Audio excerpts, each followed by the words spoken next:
Hello everyone, this is Colin on the ASCA League channel, and here we are for the Copperhead Amateur Series for the second to last race of the first season of the Copperhead Amateur Series as we roll in here to Memphis. We got a 28 car field here ready to go at this mile track. As we see on your point standings, Garrett Zenor currently leads him in. He's in the best spot going to Dover.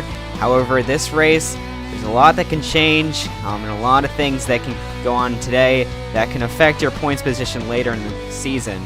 Coming in this race, about 6 drivers had a legitimate chance of winning the championship. However, they have to put themselves in a good spot to make that happen. Here are the starting lineup for today. Logan Sanders and Garrett Zenor on the front row, and Jack Porkins and Davey Johnson make up row 2. Your front 3 of the points are starting 1, 2, 3. In row 3 has August Eberhard 4th in points and Carson Bowers. Row 4, Nia Deverett and Chloe Baker, 2 points battlers. Nia at the tail end of the drivers who still have a shot at winning the championship. Row 5, Moretta Zrischel and Conrad Cooper, both chasers. Ineligible for the chase though. Row 6, Zach Rain and Julio Cesi, your first non-chaser. Row 7, Dan Klenick and Cody Smart, your only part-time winner this season. Row 8, Megan Johnson in the Avalon Motorsport Chevrolet and Castle Radcliffe to her outside. Row 9, Patrick Curtis, the German, and Ada Milliken looking to make a full-time run next season in the Copperhead Amateur Series. Row 10, Alan Eberhard, the impressive rookie, and Mackenzie Rustin. Row 11, Jake Rogers making another start for Rickwood Racing, and Max Stein in the 25. Row 12, Andrei Popov and Brian Thompson, 2 chasers that would have hoped for a better year. Row 13, John Arndt making his first start in a while, and Nick Vec heads to his outside. And row 14, Jake Baskinger, furthest starter back, chaser, and Eric Monaco. As the cars come to the flag, green flag is in the air. Here we are racing at Memphis.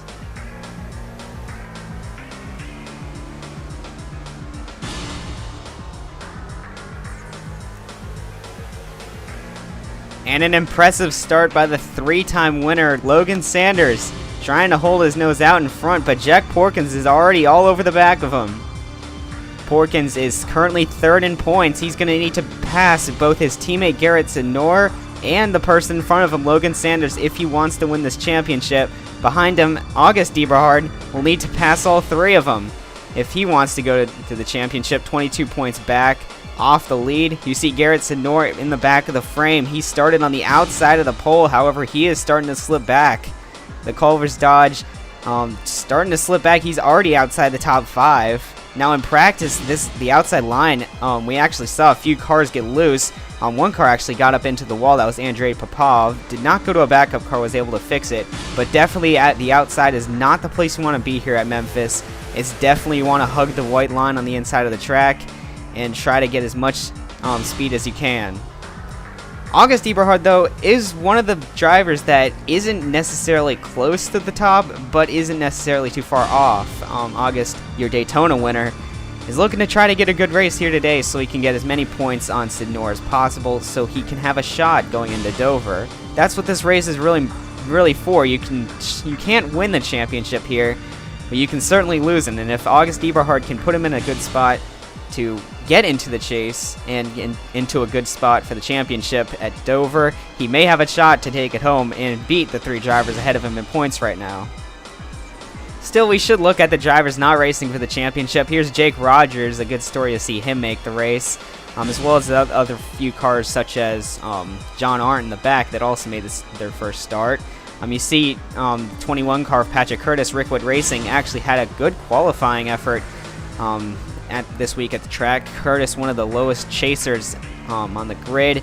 However, he has started to come alive, arguably, in the past few races, and he's shown a little bit of speed, gaining a little points, not as much as some of your chasers such as Garrett Zenor, who has just jumped through the points. But definitely he has been showing some strength through the year, past couple of races, and definitely looking to get better. One team, though, that can arguably say that they have had one of the most successful years in both part-time and full-time racing is Smart Motorsports. And we see Cody Smart here running. Oh, we have a caution on the track and a big accident on the back of multiple cars involved. Nick Vec has one of your chasers out of a chance to win the championship at the moment, but this will seal the nail. Ada Milliken also involved, and I believe that was Eric Monaco in the black number 17 that was on the inside. And a big accident down the back, a couple of really hard hits. We're going to take a look And looks like Nick is going to get really tight coming off the corner and nowhere for the 17 car to go. Just clobbers the front end of the 33 car. And that's Nick Vecchez's season summed up there. It's just not been a pretty season for Nick. As you see riding on board Eric Monaco. Recently, they've not been able to bring his car home in one piece, and today is not going to be an exception. Monaco, though, just glad to see him making some more races, as he's been arguably one of the best qualifiers in the part-time group. As we see pit stops coming down pit road, August was able to pass Jack Porkins right before the caution flew. However, he's going to lose it on pit stops as he falls behind Porkins with a slower stop. Green flag, though, will fly for Logan Sanders, who has led every lap of the day so far in the Centric Parts Toyota. Logan Sanders has honestly been one of the stout drivers of the season. He's just been super consistent all year, and he has always been fighting for top 10s week in and week out. He's obviously a 3-time winner and definitely has shown his strength. Recently, not too much, out maybe top 10, but not a top 5 kind of driver, and it's kind of pushed him back. He's 8 off Sid Noor right now, but I think that Logan Sanders is probably the one to look out for at Dover, because I think that track kind of suits Sid Noor and Sanders, I mean. But don't look now. Here comes Jack Porkins, and Jack would like to say something about that. He actually raced in the Pennzoil Pro Series at Dover, and he led a ton of laps as a rookie there in the Pennzoil Pro Series, which is not an easy feat. So I think all eyes should also be on Porkins. It'll definitely be an interesting chase battle going into the final race at Dover. But as we see, the 14 car has also found his way up, and he's trying to get by the 83. But look at Porkins. He's actually pulling a gap over the 83 now. The HBO Dodge, sponsored by Game of Thrones, is now moving his way out in front as we are coming up to halfway. I also see Megan Johnson, the 7, moving into the picture. But what about our points leader, outside pole sitter? He has fallen deep into the field, and you see he's still stuck on the outside. He has not had the best car today, and it's definitely showing on the track. He is about midfield at this point, and this is not what he wanted to see. Oh, and we have a car slow on the inside. Dan Klenick, he's going to bring his car off the track. Something mechanical under the hood of that car. And not what he wanted to see, as we're going to get our mid-race report on the screen right now. Up on the right side, you can see where your driver is at the moment. How far back they are from the leader, Jack Porkins, who is leading the group around. Logan Sanders led most of the first part of the race. However, Porkins is just setting sail in the field in truly a fashion that he can be identified as, because Porkins has been known to just put on the pressure for the rest of the field to try to catch him, which in many cases it's happened, because he has been caught and passed many times in the past few races. You see also looking back here in the field, you see the 02 car of Alan Eberhard expected to take over for his brother August when he moves to the Pennzoil Pro Series. But also John Arndt, we mentioned him earlier in the race, had not made a start since Daytona Race 1. It's taken him 14 races, but he's finally back in a race in the 03 Toyota for Double T Motorsports. One of his teammates, Max Stein, who's had much better season than him, is right in front of him. We also have some cars who have been making their way through the field. Davey Johnson, I think he started 5th or 6th, somewhere high, but he fell back early on. However, he's been making his way back through the field in that custom-made Toyota, just outside the point where he can be battling for the championship, but still wants to get as many good runs as he can to show that, to at least end off the season strong. Just because you're out of a chance of winning the championship doesn't mean you can't have a good run. Same thing with Megan Johnson here. Johnson 11th in points. Has not been a pretty season for her. Just looking to try to get the best finish he can. And we got a car smoking on the back. That is Cody Smart in the Target Ford. And that's a shame, because Cody was having almost a top 10 run, just inside the top 15. That's a tough break for the 88, because he had given up his spot at Dover to Robert Harrison, who's expected to take over a second full-time car, along with Alan Eberhard for Smart Motorsports next season. Let's not talk about Smart Motorsports though, because Logan Sanders is getting passed by one. Here goes August as he's gonna make his way by the 83 car, and it looks like they did not really get the adjustment down on that 83, because he has not had the fast car he had at the beginning of the run. However, although Jack Porkins wasn't letting him get away in the early laps, it may be that he was just able to block Porkins really well. And certainly that looks like it was the case, or else they made a huge adjustment on the 99 car, because he is flying like he's in another zip code, as he has just got checked out so far from everyone else, over 5 seconds. As you look back as the race closes, a few chasers that have not had a desirable season so far: Castle Radcliffe, Brian Thompson, Jake Baskinger especially, a lot more expected out of him. Don't know where many of these drivers are going next season, but in the silly season, everything's kind of switching up, and we're going to see where everyone falls. Jake Baskinger, though, was a very big surprise not to see do well. Andrei Popov had some potential earlier in the year, however, kind of all faded away after the first few races, and really has not had one of the best seasons, as he is 13th on the grid. The final lap is in the air as Jack Porkins. I was holding off from saying that bad luck could strike him, just in case of announcer karma, but it looks like it will not happen today, because Porkins is going to round the corners with a huge lead and a huge display of dominance going into the final 2 races. As you see, he finished second at Bristol. He finished second last week at the road course. He's finally going to get the win, and 3 top 2 finishes in a row. Jack Porkins will finally win, and he'll get it here at Memphis. And what a strong display of strength going into Dover, because look at the lead he picked up. And Megan Johnson's actually able to get around Logan Sanders in the final corner, knocking another point off of Sanders that he would have gotten. And Porkins is going to celebrate once again this year with victory burnouts, his 3rd win of the year, tying Logan Sanders for the most. And the HBO Dodge will celebrate in victory lane. Eberhard, though, that will put him in a spot where he can battle for the points for the championship. So I believe we may see a 4-car battle. You see Senor all the way down in 11th, not where he wanted to be, because now it's going to make his life a lot harder going into Dover, because he may have to actually gain points in order to win. We're going to check that out really soon. You see a couple cars out of the race. Cody Smart with an engine problem under his hood.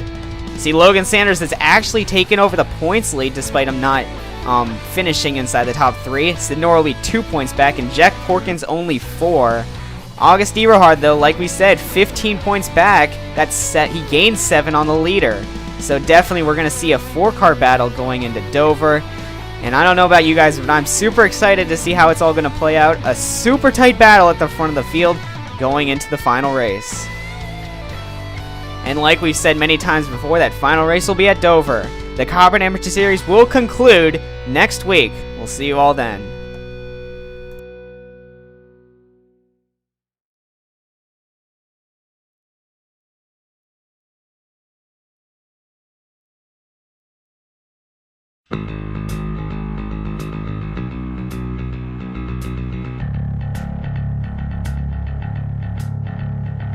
You take away. I feel the same.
Hello everyone, this is Colin on the ASCA League channel, and here we are for the Pennzoil Pro Series for the second to last race of the season at Phoenix. We come in here with 5 chasers, hungry to try to make it to the final round at Armory Digital and secure their spot in the Final Four to race for the championship trophy that we get at the end of the season. Here are your drivers.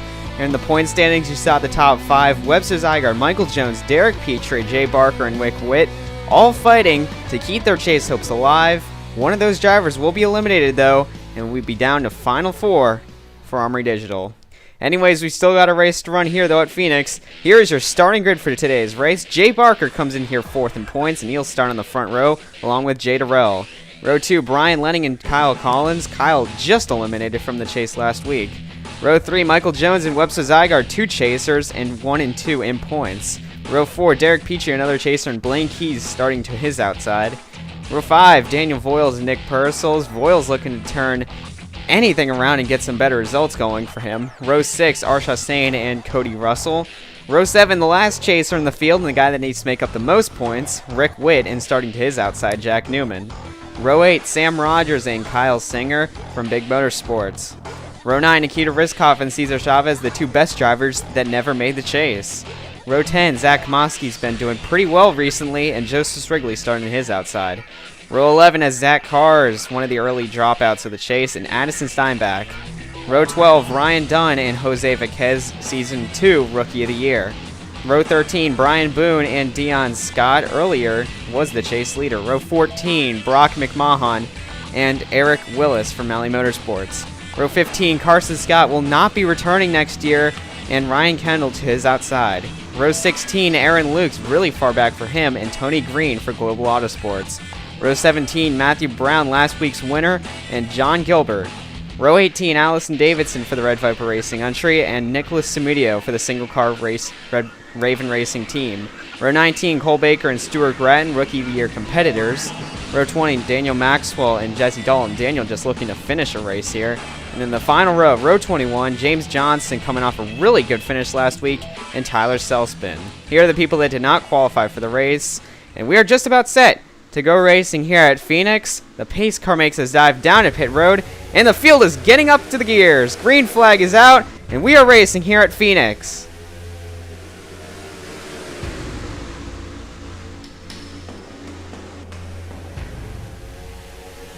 4 wide out of turn number 1, and we have a battle for the lead now as 3rd place Brian Lenning has moved his Skittles Chevrolet up to the front row, and he is looking to get around Jay Barker. Off of turn 4 though, it looks like Barker will keep the lead, and talk about a power move by Lenning as he just drove right in there. He actually almost didn't, he almost got a little help from Barker himself, because Barker really threw it on down into turn 1 and really put Jay Durrell in a very compromisable spot. As you see him, he's battling on the outside. This is one of the tracks that you want to be on the outside, but there's still some hope. It's one of the tracks where it's not preferable, but you can still make it work if you really needed to. J-Darrell trying to make it work early in the race. If you don't want to use up all your equipment, there's 70 laps in the show. You don't want to use up everything you have right at the start. See Kyle Collins here in the 83 car. He'll get around J-Darrell. Kyle Collins, one of the dropouts from last week, along with his teammate Nick Purcell's. He's looking to try to get a win before the season's over, and we also see behind him a few drivers who are still in the chase. The 47 of Michael Jones and your points leader Webster Zygaard. Jones just 1 point off Webster Zygaard is. This race could definitely be detrimental to either of these drivers' chances at going into Armory Digital, because while this is a race to decide who are the final 4, these two drivers are really close, and we got a car in the wall. That was Derek Petrie. How did he keep that car going straight? And that's a chaser right there. Derek Petrie, 3rd in points, 15 markers off. Watch this replay. He's going to get hooked into the wall by his teammate, Cody Russell. I don't know how he did not wreck there. He probably has some damage to his right front fender, but miraculously, he kept it going straight. Oh boy, and Cody Russell probably had his heart stopped, because there's no way he wanted that to happen. I'm sure he wants to see his teammate go along with Zygaard to the championship 4, and he doesn't want to turn and end his own teammates' chase hopes, like we saw actually earlier in the season with National Racing with Jack Newman. That wasn't pretty. Almost wasn't pretty with Big Motorsports, but definitely they dodged a bullet. You see Rick Witt, though, he's kind of made his way by, and he's kind of made his way up into the top 10. As you see, though, we had a problem in the back. It wasn't going to turn out much better for the 16 car, and Nikita Rizkov is going to get dumped into the wall and lose all of his ground that he had made up from the start. However, obviously, he took a little bit more damage than the 53 car, and definitely lost a lot of track time, but no caution was actually flown for that incident. Getting back up to the front for a second after a lot of action going on in the backstretch, we see Webster Zygaard and probably Webster Zygaard to Jay Barker all have single filed out. Now it looks like Michael Jones is also going to break free. These drivers are just trying to log laps early on, because as Jay Barker, where he's sitting, he's not in a safe spot to move on to the championship 4. So I wouldn't be too sure that he's just trying to play conservative, even though he is leading. He has a fast enough car to make it on in the next round. He just can't put himself in a position where he won't be able to move on. You see Nick Purcell's, he was one of the 2 drivers that dropped out last week, him and his teammate Kyle Collins. Nick Purcell's might have been in the final 5 if his engine had held up. Nick Purcell's lost an engine last week, dropping him out of the chase. Definitely hugely disappointing for that 00 team. Kyle Collins also pretty much took himself out of a championship hunt playoff position because of putting himself in the wall with Ryan Kendall earlier in the race.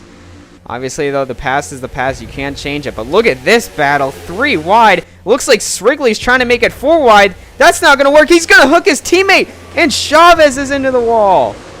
And I don't know what happened there. Oh, man. And that was trying to go 4 wide down into turn 3. And I don't think there was any way that was going to work. And finally, we are going to see the caution flag after numerous close calls. And it's going to definitely hurt Cesar Chavez's chance of going 7 top 10s in a row. And it does not look like it's going to happen. And that, oh man, Addison Steinbach almost made it through. It was going to be a 1-car wreck, but just, I don't know how close he was to making it through that, but just a millisecond off, and he might have been able to pass Cesar Chavez. But anyways, after the wreck, the cars come down for pit stops and rejoin the track for the green flag. As you see, Nikita Rizkov is the only car off the lead lap. Everyone else was able to continue on. Cesar Chavez and Addison Steinbach. With damage, though, at the back of the pack, they still remained on the lead lap. Rizkov is 2 laps down after repairing damage under green he sustained while going up into the wall. However, Barker's going to have to navigate around him, and Brian Lenning's trying to come on through. I also see Kyle Collins back there almost getting held up by the 16. They've managed to repair that car to where he is in pretty stable condition up front, but it does appear he just isn't quite as fast because he's on the inside. He should be making the pass on some of these guys if he had an up-to-speed car. Looking back, though, in the field, you see Daniel Voiles looking to make his way up through here. recently announced Voiles may not be returning to this team. The third-year driver for Red Viper Racing, one of the longest lasting relationships in the series, may be coming to an end, mainly due to his poor performance, because he did not make the chase this year, and for being a third-generation driver, that's not too good. So it's not unreasonable to see him possibly being ejected from this ride at the end of the year. Don't know where he'll be going though, if that indeed happens. You see the 41 car of Cole Baker back here.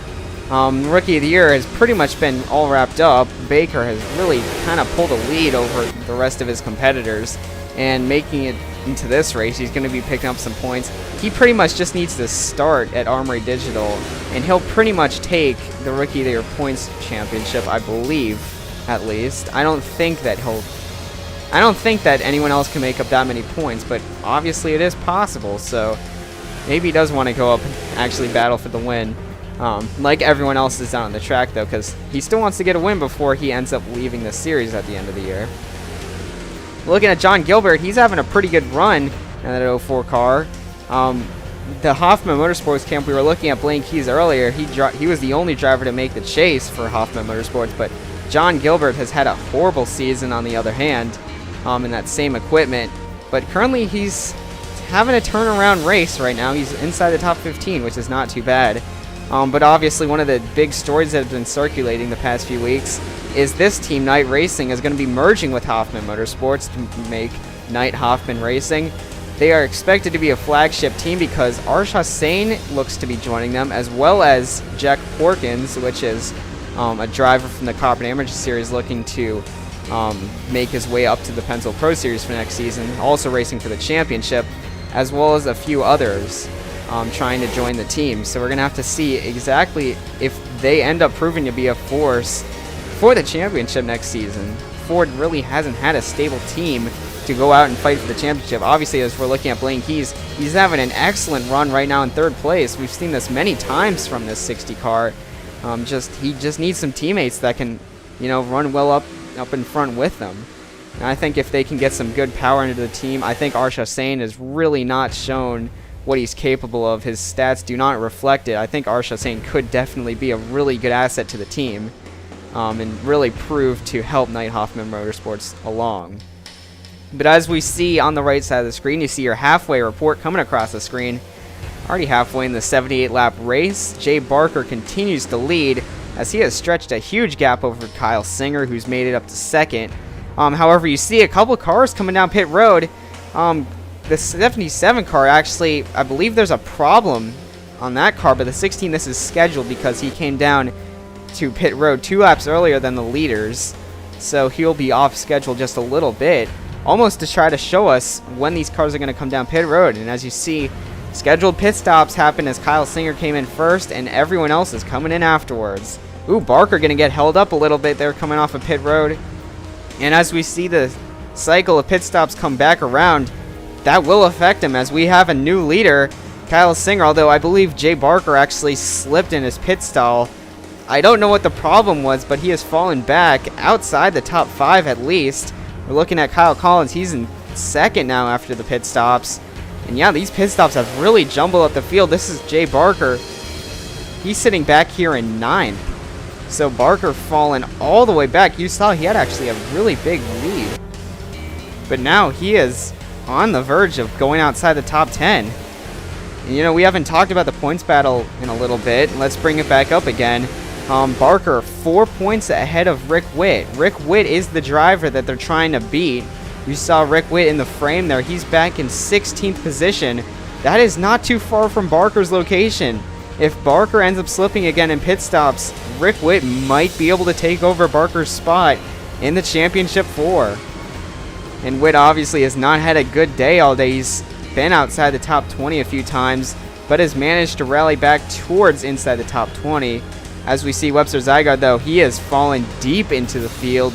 That's not what your points leader wanted to see, because he wanted to try to gap some of these guys going into Armory Digital. The last driver that definitely had a really big scare early in the race, Derek Petrie, he is still running pretty well. You see him battling with Arsha Sane as well as Rick Witt, another fellow chaser, trying to battle for the top 15. and currently that will be able to get him on into the final round, I believe, as it stands right now. But looking up front, we have a pretty intense battle. Here's Jose Vaquez, showing some speed that we haven't seen out of him so far this year, as well as Daniel Voiles, who's continuing to move his way up through the field. I also see Lenning, who started off the race so strong in second place, however slipped just a little bit. Also in front, Jack Newman has made his way up to third, Kyle Collins in second, and the other Kyle Singer, still leading the race in that 11 car. Remember this driver from last week, the impressive rookie James Johnson, who finished second, a career best for him? Well, he's having another fantastic run today. He's trying to look his way inside the top 15, and while top 15 may not seem the best, for this small team and how his season has gone, he is coming alive right when it counts. James Johnson, who started on the final row, has moved his way inside the top 15. That is an incredible performance out of the Waste Management Dodge, and definitely that's probably turning some heads, because maybe this kid's got some strength that's just not being able to be shown through his team and his equipment. Although as we see the laps wind down, we are under 10 to go. Now it's time to get serious, because I saw a driver come down pit road.